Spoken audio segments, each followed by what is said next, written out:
Hey, good morning. I'm Paige Browning. It's Friday. This is Seattle Now. This week, WSDOT began 2 years' worth of work on I-5. The University District lost its last movie theater, and Sound Transit is making a big switch from cloth to vinyl seats. Stranger News editor Vivian McCall and arts and culture writer Jas Keimig are here to break down the week. But first, let's get you caught up. Seattle's annual marches to honor Martin Luther King Jr. Day are this weekend. On Saturday, the city hosts a march. It all starts at 11 a.m. at MLK Jr. Memorial Park with live entertainment and speeches from youth. Then people will march to the Rainier Community Center. There's also a rally and march on Monday, hosted by the MLK Jr. Organizing Coalition. People will gather for that at 11 a.m. at Garfield High School. Just when we thought light rail would save us from I-5 construction, more disruptions are happening this weekend for ongoing maintenance in the downtown tunnel. Here are the times. Tonight from 10 p.m. until the last train of the night, then again Sunday from sunup until noon.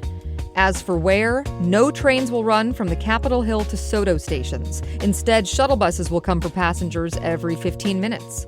Mercifully, light rail maintenance is not happening on Saturday because of the Seahawks playoff game. They're taking on the San Francisco 49ers at Lumen Field at 5 p.m. The Seahawks are favored this weekend. Odds makers have them winning by 7 points. If they lose, they're out. If they win, they host the NFC Championship game. Go Hawks! Check back for more headlines on tonight's episode of Seattle Now. It's Friday again, and we're only 9 days away from a 5 p.m. sunset. But who's counting? Vivian McCall is here. She's the news editor at The Stranger. Vivian, so good to see you. So good to see you. And Jas Keimig is here. They're a Seattle-based arts and culture writer. Jas, great to see you too. Good to see ya. Okay, before we dive in, it is time to say goodbye to yet another movie theater in the University District. Pour some popcorn out for the Varsity Theater, which closed for good on Thursday. I actually had just planned to buy tickets to go see a film there and miss my chance to do a final screening at the Varsity.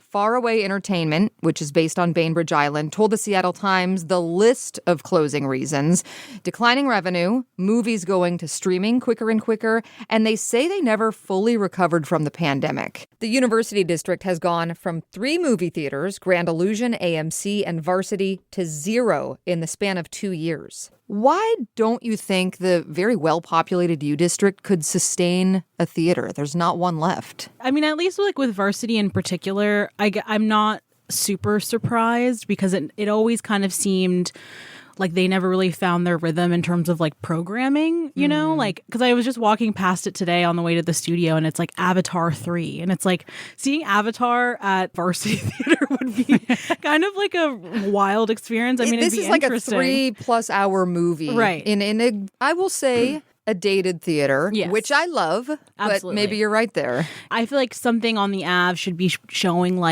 a lost Polish film from the 40s. You know what I mean? Because just to kind of fit in with the academic spirit. And, Grand Illusion was definitely doing stuff For sure. that. But I mean, rising prices everywhere else, I'm not surprised on that front. I think you have to meet people where they're interested in where they're at. If you want these theaters to survive, like you were saying, you've got to promote the events that people are going to. There is a clear interest in, particularly right now, lots of older films, more obscure films. Letterboxd is people really, really care about that, particularly people that live in this area and lots of college students. So I think it's kind of tough. It might have just been suffering for its programming. A lot has been shown at the Varsity. I'm feeling sad about this. Me it too. opened in the 1940s, in 1940 actually, and that marquee is pretty recognizable to anyone who's spent time around UW.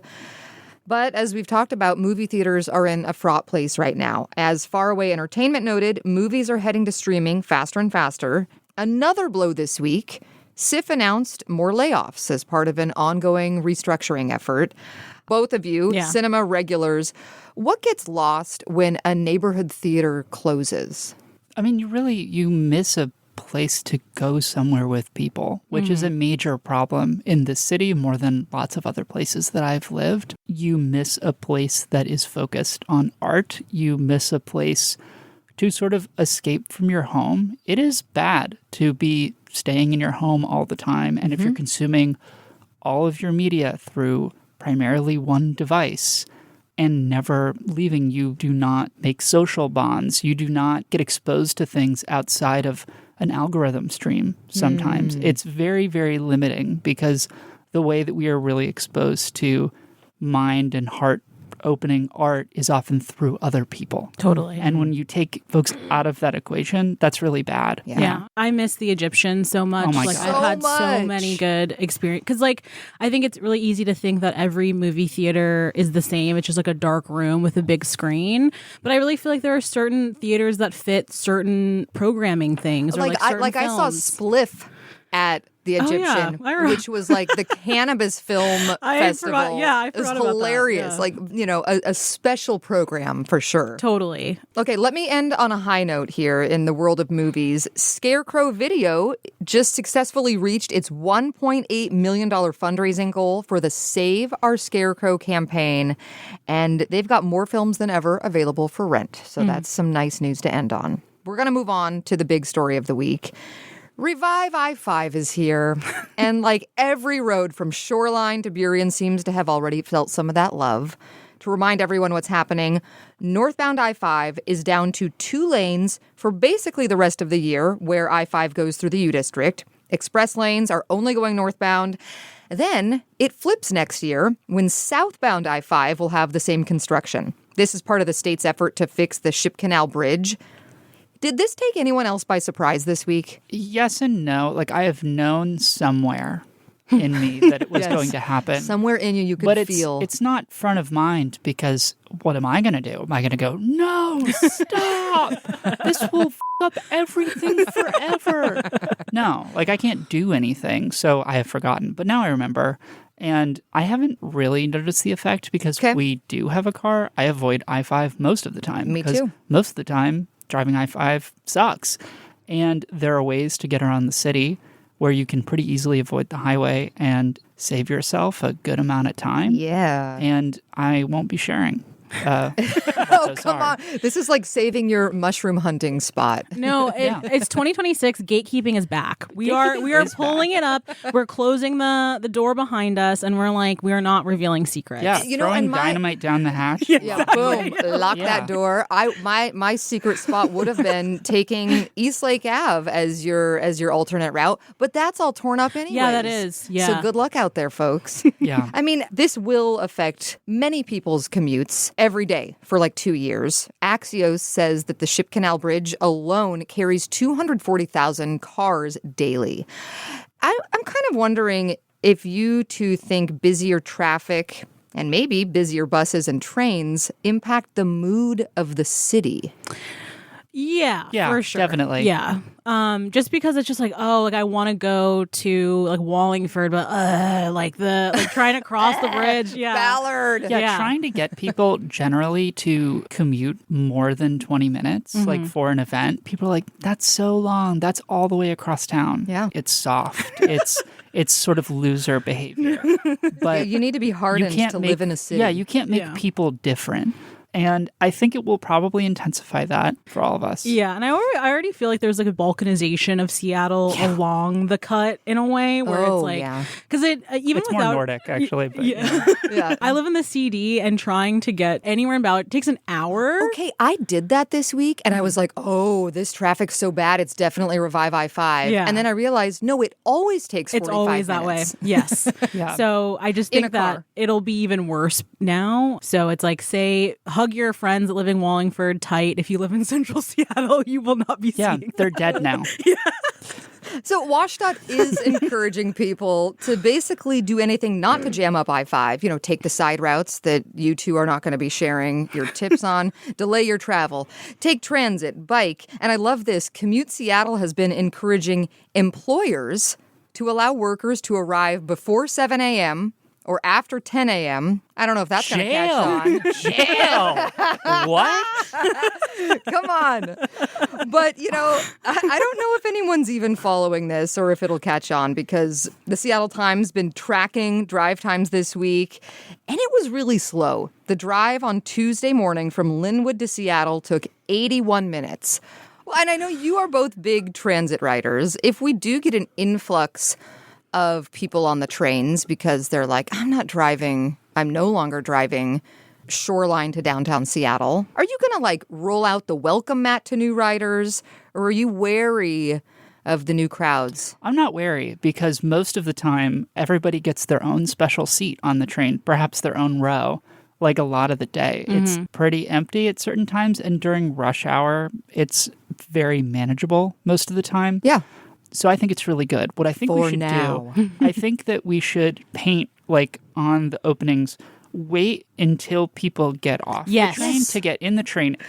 Okay, speaking of public transit, vinyl is the future. Sound Transit's promising a more clean and comfortable ride by switching to vinyl seats on the light rail trains. The current cloth designs have a lot of character, but character can hide stains.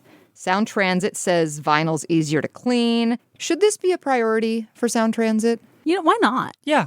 I'm trying to redo my room, Okay. I'm thinking about 2026. Totally. I'm I feel like we always get into these conversations they should be spending their money on this or that. But it's I do interact with that weekly. Some people do it daily. Yep. And I feel like those subtle improvements do affect your quality of life and just make it seem more welcoming and coherent.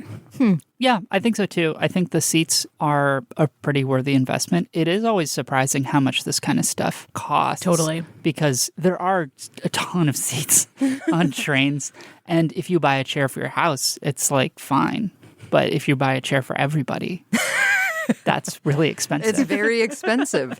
Well, Sound Transit says this is all about what riders want. They did a survey in 2023. 83% of riders reported concerns about cleanliness on the vehicles, at the stations, at the stops, and they frequently cited stains on seats. A little suggestion, how about trash cans anywhere? Okay, Actually, yes. Why? Well, where the hell are you know those? what I've heard about this? I've heard there are no trash cans anywhere because sometimes that can invite more trash. If you know there's nowhere to put it, you take it out with you. We're the city of the gum wall, and we can't handle a little stain. I don't like the gum wall. I don't know. I think we should get rid of that. Yeah. It's extremely gross. It's Well, bad. and I feel like the thing dirty seats don't bother me as much, but I hate things on the floor. I just think the things that bother me dirt wise, seeing a smashed Dick's burger or something in the know. middle of the cart, or There's an open Coca-Cola bottle running exactly. around. I don't like that. I don't like that. I do find that can sometimes be something interesting to look at. That is true. Entertainment It's a little for you. game. Yeah, after 2 or 3 minutes of staring at anything, it's amazingly interesting to me. Well, as for the vinyl, there is a cost benefit to this. Right now, they have to use a steam cleaner to clean the seats. I'm delighted to even learn they do clean the seats, frankly. Honestly, if they posted a TikTok of them cleaning it, I would be watching. I love watching steam Sound cleaning. Transit. Yeah. We're asking for a video of you steam cleaning the seats before they're gone. Yeah. But now they can just wipe them down with some disinfectant. As transit riders, how does it feel to see the agency respond to rider concerns in this way? You said you weren't thinking about the seats, but they're listening to us. I think it's good that they're responding to rider concerns. Totally. It's pretty clean. I've been on some way dirtier trains in other places. I would say that the trains here are kind of remarkably clean, actually. Yeah. So I don't personally feel that. My complaint would be just more train more often. To each their own. I like that. No cleanliness notes, just we want more trains more often. Yeah. And make it dirty. A Slap it up. kiosk. I want a kiosk. Yes. It could be coffee, it could be magazines, it could be water. Just give me a kiosk. And so maybe it does give me hope that if they're listening to people and they'll reupholster everything, maybe we can get a cute little cafe attendant. I've been to bigger cities where you go to the kiosk and they've got all the, drinks, magazines, bouquets of flowers. I just love that. Yeah. I think bathrooms also, but that's a whole project. That's a whole Some people thing. have IBS. I don't know. Yeah. When you gotta go, where do you go? Yeah. One last thing before we go. We'll close the show with a big swing at a world record in the coastal area of Birch Bay, Washington.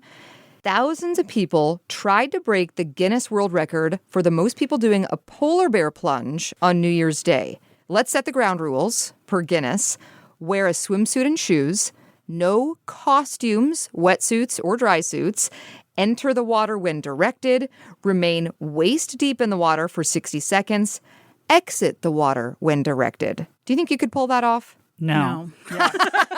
No desire. And Have you cold plunged? Literally, you could not maybe do anything. Like maybe if like a Vivian. dog's life was at stake. No, I'm gonna find a way. We're I would do cold it. And plunging. I am very tolerant of swimming in cold water. When I Okay. lived in Chicago, I would swim in Lake Michigan to October. So I but count. I'm not gonna. You're I'm not going to cold. the Guinness thing, though, is what you're No. saying. Why would I do this? And did it pay off for them? No.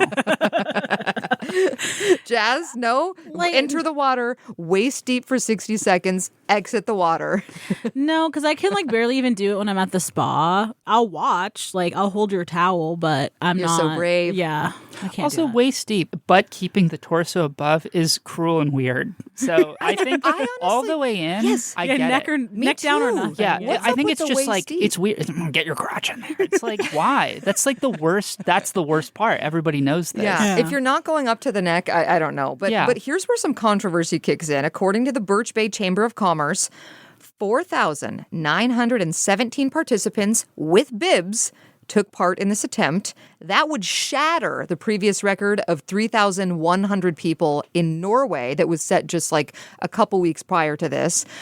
But the Bellingham Herald reported Guinness deemed the attempt at Birch Bay unsuccessful. Womp womp. But Guinness says they have all these arbiters, and they had one there on the scene to watch. Guinness says there were non-participants in the plunge zone, confusing the count, and some plungers didn't stay waist deep for long enough. They take it so seriously. That sounds completely legitimate to me. Follow you the have rules. to do the thing to get the thing. You Right. can't just be like, I was there, I counted.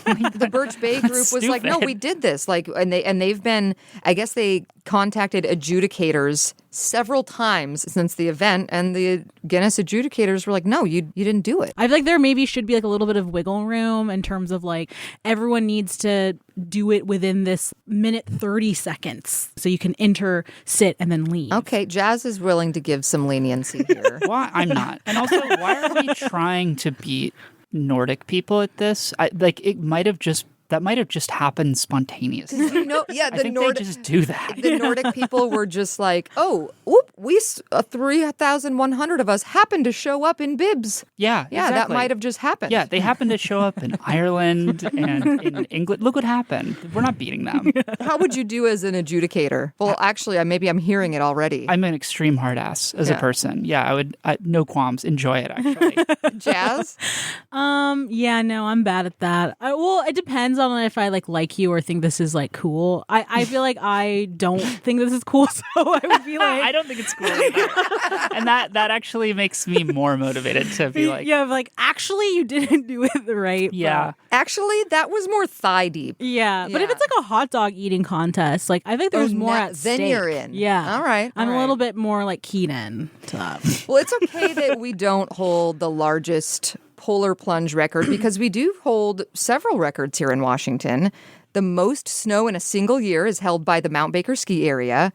Seattle set the record last year for the most people taking a simultaneous soccer lesson. But Yeah. my favorite is the You can do world's... anything. You can do anything. The world's largest egg statue is in Winlock, Washington. Okay, that's interesting. Go ahead and go visit. I'm logging on. I'm what? I'm curious. Jas is getting a selfie with How that close egg. is it? Here's the thing. These records aren't always impressive to me because we'll be like, oh, it's the world's largest egg statue. They just And made it's a big okay, egg what was statue. the one? Yeah, what was Yeah. the one before? It's like, oh, it was pretty normal. Okay, so it's really like I made a big egg Yeah. is Yeah. what the record is. Well, they have to keep making those books to give to elementary school children. Which brings me to my point. This is all about making money. yeah. So it doesn't even mean anything. Yeah, you can go ahead and go visit the egg in Winlock. It looks like it's How big is it? it's on the way to Portland. The egg is 12 feet long and weighs 1,200 pounds. There's something awful about knowing how long an egg is.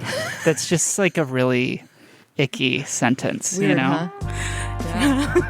And we're going to leave it there. Yeah. Vivian McCall is the Stranger's news editor, and Jas Keimig is the local arts and culture writer. Thank you, Jas. Thank you. Thanks, Vivian. Thank you. Thank you for listening to Seattle Now, and a big thank you to our donors. You can help us out by clicking the link in the show notes to make a donation, and it also helps when you follow, rate, and review the show on your podcast app. Today's episode was produced by Vaughn Jones. Happy birthday, Vaughn! It was edited by Andy Hurst. Our production team also includes Caroline Chamberlain-Gomez, Brooklyn Jamerson Flowers, and Patricia Murphy. Greg Kramer does our theme music. Seattle Now and KUOW Public Radio are members of the NPR network. I'm Paige Browning. See you soon.